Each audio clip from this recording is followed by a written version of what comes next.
everyone, I'm Kelly and I'm the Patient Care Chair Vice President in APhA-ASP. As part of your APhA-ASP membership, you will also gain membership into the Ohio Pharmacist Association, also known as OPA. Being a member of both APhA-ASP and OPA gives you the opportunity to be involved in advocating for pharmacy on both a local and a national level. The mission of OPA is to unite the profession of pharmacy and encourage interprofessional relationships while promoting public health through education, discussion, and legislation. Every year, OPA hosts an annual conference which holds sessions focusing on legislative updates, new drug updates, guideline updates, and more. It gives students the opportunity to network with others and to learn more about the opportunities in the profession.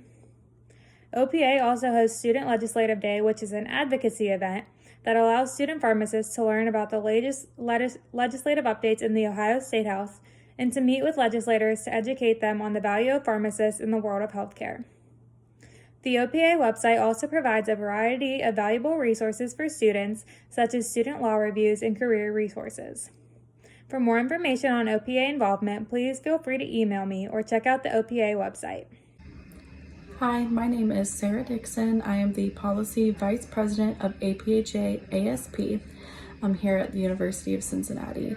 It is very important as student pharmacists to be involved in advocacy and policy initiatives, especially here at your own campus.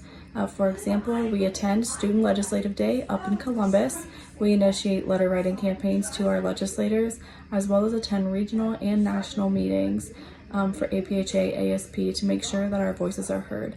So please join us in making a difference for our profession by joining APhA-ASP and also being a part of the policy committee run by yours truly. Also, congratulations on getting into pharmacy school and starting your very first year. Thank you. Hi, my name is Brian Berkemeyer. I'm your P2 Finance VP. So a little bit about what I do for the organization is I handle all the finances. So I'm going to do membership dues. I am in charge of catering for meetings when they're in person, as well as this year I took a little bit of initiative in merchandise and a little bit of designs for that. So basically I'm here to tell you about that there's a bunch of exec positions that are open this year. So we have 5 executive positions that you can run for if you'd like. All of them are going to fall under the president, which is Matthew. And then this year we will also elect a P1 president-elect who will follow Lauren, which is our president-elect, for the year. And then I know things are going to be really different this year, but we're really excited to have you, and we can't wait to see all the great things that you'll do through APhA. What's up, guys? My name is Sam. I'm a P2. I am the communications vice president for the organization. So essentially I run the Instagram, the Facebook, the YouTube, and just kind of make sure everyone knows and stays up to date on the events that we're working on, as well as our general body meetings. I just wanted to come on here and talk to you guys about some of the social events that our organization has to offer. In the fall, we usually host 2 or 3 social events. Those include a Rhine Guy social as well as an FCC game. And then we also have people come out for policy and pizza. So we would all go to a restaurant, order pizza, order drinks, and then explain the policy process, like current topics and legislation, and then how you guys can get involved. So super cool stuff. Also, another opportunity available to you guys is the P1 liaison position. So that is where one P1 will update your class regarding all things APhA, making sure everyone knows what events we're working on, what we're doing as an organization, stuff like that. So we are working currently on some creative ideas for you guys, socially distance ideas, virtual maybe. So stay tuned for that. I hope to see you guys more. Thanks. Hi, I'm Nicole Gula. I'm your APhA Membership Vice President. I am a P2, and a little bit about what I do is I help the membership process and the recruitment process of APhA. So introducing all of the P1s and current members on what APhA does and all of the events and socials that we can put on for you to know all of the great things that we can offer. As soon as we can get back in person, you can experience all of that. But for right now, I'm excited to see you guys all on a virtual level and meet you guys through there. And it'll still be just as exciting. And I'll try to keep you guys as much engaged as I can. And then also just a little bit about what the patient care chairs are. I personally was involved in one of them, Operations Diabetes, when I was a P1, and it was a great experience and kind of getting your guys' foot in the water on what you can eventually do with the organization. But however, there's 9 other subunits of the patient care chairs to get you guys involved and get a understanding of what APhA all does. But I'm very excited to see you guys all on virtual levels right now, and even more excited to see you guys in person one day. Hello, my name is Abigail Bailey, and I am Patient Care Chair for Generation RX. So Generation RX is an organization that's dedicated to educating people of all ages really on the dangers of prescription medication misuse. And we do this by providing information on medication safety to kids in schools, members of the community, and we even host events within the College of Pharmacy itself. So one of the events that we did last year, we had on main campus, it was called Popcorn Not Pills, and we passed out bags of popcorn and provided some information on and statistics on medication misuse. And then another big event that we do is opioid overdose prevention training. And this is where a bunch of people come to the College of Pharmacy and we discuss how to identify an overdose and what to do if you're in that situation. And then at the end, they actually give out Narcan to the people who attended. I really love GenRx because the opioid epidemic is obviously something that we've all heard about. It's very prevalent right now, and a lot of it stems from the misuse of pain meds that were prescribed. So the more education that we have on prescription medication, the better. Hopefully some of you guys are interested in it as well, and I look forward to getting to know more of you throughout the semester. So thank you for listening, and I'll see you soon. Hi everyone, my name is Katie and I am this year's over-the-counter medication safety chair. My position really focuses on educating the community on the importance of over-the-counter medication safety and use. Many of the presentations and events that I hold are geared towards 4th and 5th grade students because that is the average age that students start to self-medicate using over-the-counter products. As features pharmacists, we all know that over-the-counter medications can be just as dangerous as prescription medications. So with children starting to self-medicate earlier and earlier, it is important to make sure that they are aware of the risks of using over-the-counter medications. Some events that we have done in the past are elementary school health fairs, medication safety presentations, and also kids' summer camps.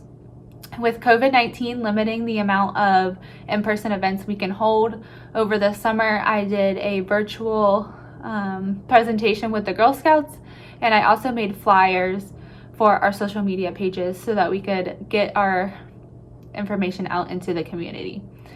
This coming year I plan to hold more online presentations with elementary age students, continue to spread the importance of over-the-counter medication through flyers, and also possibly hold a drug take-back day for the community. I'm excited to continue to work with the community, and if you guys have any questions about my position, feel free to ask in the breakout sessions. Hi, I'm Angelica, and I'm one of the co-chairs for Operation Immunization. For Operation Immunization, we mostly focus on immunizing our patients and providing education. So in the past, we've worked with our local communities to volunteer for their flu shot drives. We've also done poster presentations for both students and our elderly populations. This summer, Austin and I put together an Instagram post where we covered Operation Warp Speed and highlighted the 5 companies and their progress so far. And that reached over 2,500 people. So we're hoping to continue making these posts to update the community on what's happening with the COVID-19 vaccine. So here's Austin to tell you more about what we are going to be up to this fall. Hi, my name is Austin Renner, and I'm also part of Operation Immunization. I just wanted to fill you guys in a little bit about the events we're going to be having this fall. Our first event we're planning on doing is going to be the Baby and Beyond Expo, where we're going to be working with other patient care chairs to talk to the new mothers about their newborns. Our second event that we're planning on doing is giving all of the undergraduate athletes their vaccinations, their flu vaccinations. And this was a very successful event last year, so we're hoping to keep it going this year. And our last event that we're planning on doing is going to be a collaboration with Operation Heart, and it's going to be an educational event. We hope to see you guys there. Hi everyone, my name is Lane and I am the PCC for the International Pharmacist Students Federation. A little bit about my job is I like to focus on global health issues such as HIV, blood donations, and coronavirus. A bigger part of my job is every year we like to host a student from a different country and bring them over to the College of Pharmacy for the summer. It's a very interesting experience as they get to shadow the P4s on their rotations, which is really cool. Unfortunately, we weren't able to do that this year due to the circumstances. However, it's given me the opportunity to be a little bit more creative in the events that I plan. So this past summer, I partnered with the Women's Health Initiative and we had a talk through WebEx. We hosted Dr. Nanjal to give us a talk on women's health and integrative medicine. About a month later, we were fortunate enough to have one of our professors, Dr. Weber, come in and talk to us about COVID and his research through a coronavirus vaccine adjuvant. In the past, there have been events such as HIV talks and blood drives. Although we aren't able to have in-person events, it'll give us the opportunity to be a little bit more creative with the events that we plan. So I look forward to a great year full of great events. Hi everyone, my name is Kiana. I'm the patient care chair for Operation Heart. Operation Heart primarily focuses on community outreach and patient education for cardiovascular diseases.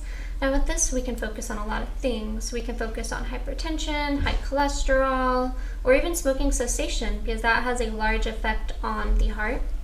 In the past, Operation Heart has primarily done more hands-on events like blood pressure screenings, but now all of the events for the time being are virtual. But with this, we could really have the potential of reaching more patients than we previously have through social media or getting businesses to send out posters. Over the summer, I had a virtual event with the Girl Scouts where I educated them about heart disease and the general field of pharmacy. I participated in a letter writing campaign that was made by the policy VP, and I also sent out educational posters to the community. In the fall, I am going to send out more educational posters about heart disease and its effect on the flu and COVID. I'm also have some other events planned. I will hopefully be able to do some in-person events at some point, but regardless, Operation Heart will have a large community impact. If you guys have any questions about Operation Heart or pharmacy school in general, feel free to reach out to me. Thanks. Hi, my name is Jacob Riga. I'm a P2 and I am the patient care chair for Melanoma No More. Just a quick overview, 1 in 5 Americans will develop skin cancer at some point in their life. And melanoma is the deadliest form of skin cancer. However, if detected early enough, it can be effectively treated. So my committee will mainly focus on education, getting the word out about melanoma, and teaching people how to properly protect themselves and addressing common misconceptions. This usually takes place through various health fairs and sharing and distributing educational material. So if this appeals to you, I'd be glad to have you on my committee and get you involved in the community and APHA. Thank you for your time. Hi guys, my name is Trinity and I'm a P2 and I'm the Women's Health Initiative Chair. So this committee is basically geared to women's health, including educating women on contraception, birth control, anything really of that nature.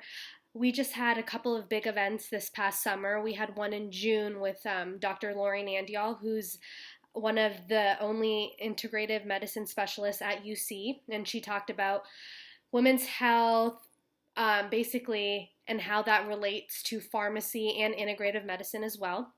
We also have another event coming up with the Girl Scouts. The date hasn't been settled yet, but it should be pretty soon, within the next month or so. And we actually have another huge event coming up on September 4th that's also COCA approved, where Dr. Cole, who's the HIV and AIDS specialist at UC, she's going to come in and talk about a couple of cases that she's had, two particularly with women's health, and then one in general, she said, with COVID as well. This event, I don't know if I just mentioned, was cultural sensitivity approved and professionalism as well. And the Women's Health Initiative Committee, it's pretty new itself. It's, I think, the second or third year. So I'm open to any suggestions, any event ideas that you had. So let me know. Thanks. Hello, my name is Michelle Johnston. I'm a P2 and I am Patient Care Chair of Operation Diabetes. Operation Diabetes generally focuses on finding those previously undiagnosed with diabetes or those at risk, as well as educating and adding overall awareness for diabetes. Some events we've done in the past are Test Fest, which is where we helped check blood glucose and check blood pressure for patients and to see if they were at risk for diabetes, as well as providing education. And this year, we plan on doing more virtual events, such as WebExes for education, posters online, things like that. Also promoting a petition to make insulin more affordable. And Diabetes Awareness Month is November, so planning an event for that. As well as regulations will allow throughout the year, see if we can go back and start doing more testing at local churches and things for blood pressure and blood glucose testing. We also help pair up with Operation Heart sometimes and do a lot of events with them. I'd love to have you join my chair. Thank you. Hey guys, I'm Lauren and I'm the current president-elect of APhA here at the college. I just wanted to talk to you guys about some of the professional meetings that APhA hosts throughout the year. Our first meeting every year is usually held in October, and it's our mid-year regional meeting, or MRM. This is just basically a meeting for our region to meet and network and listen to some pretty great speakers and just explore the city wherever it's held. Last year it was held in Columbus, Ohio, and we had about 17 people from our chapter go, and it was a really good time, and we all learned a lot. So it's definitely a great opportunity. It might be online this year, just given the circumstances with everything, but we're hoping for the best. The next meeting that's held is our annual meeting on spring break. Next year it is planned on being held in Los Angeles, so we're hoping to attend in person instead of online. But the annual meeting is just a meeting for chapters all over the nation to get together, network, listen to speakers, vote on policy, vote on future APhA leaders, and just have a good time. So we're really hoping to attend that in the spring. And then our third meeting that's held by APhA each year is the APhA Institute on Substance Abuse. And that is held in Salt Lake City, Utah every year.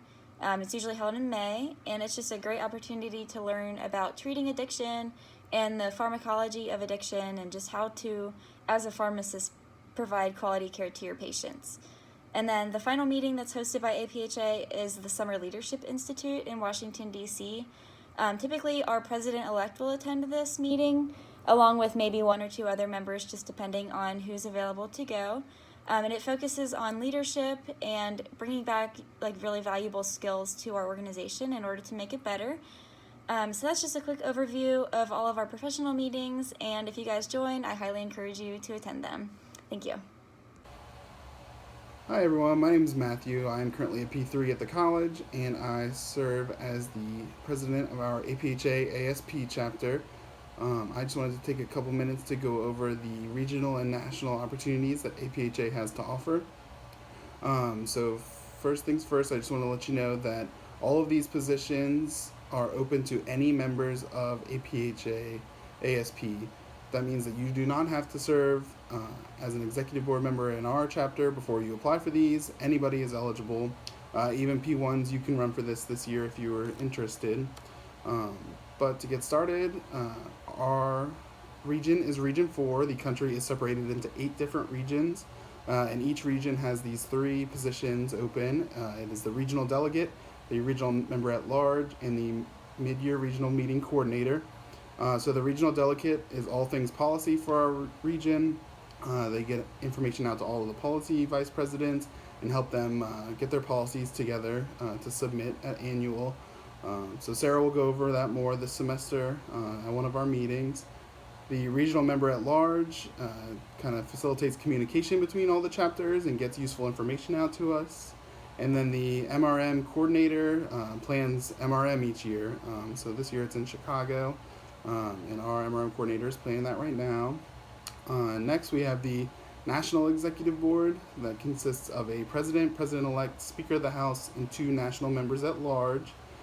So the president is kind of charged for being the face of the Academy of Student Pharmacists. They put forth the theme for the year and work with the rest of the exec board to run the behind-the-scenes kind of stuff. They also had one of the national standing committees, which we'll go into those in a sec. President-elect spends the year learning what the president does. Speaker of the House runs the House of Delegates at annual. So hopefully they'll have that this year, and some of you guys will be able to see it.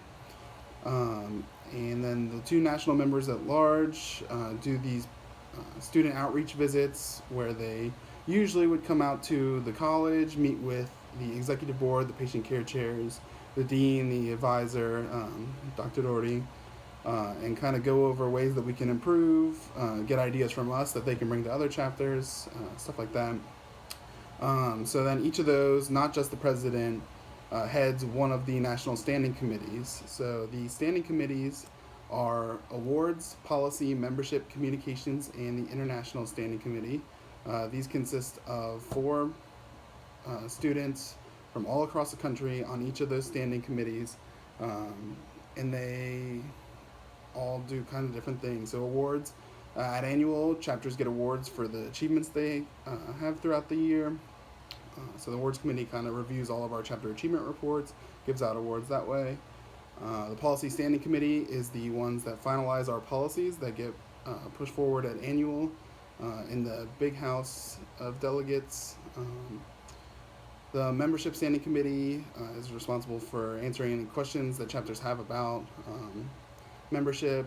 They compile the membership goals, give out all kinds of feedback on how we can improve, keep members engaged. Communications standing committee runs all the APHA social media, and then international standing committee. APHA is actually an international organization, and they are kind of like the liaison for the student pharmacists for all of that, like international involvement. But yeah, so I will be in one of the breakout rooms after this meeting, or after this video is over. So please stop by so I can explain it some more in detail. Thanks.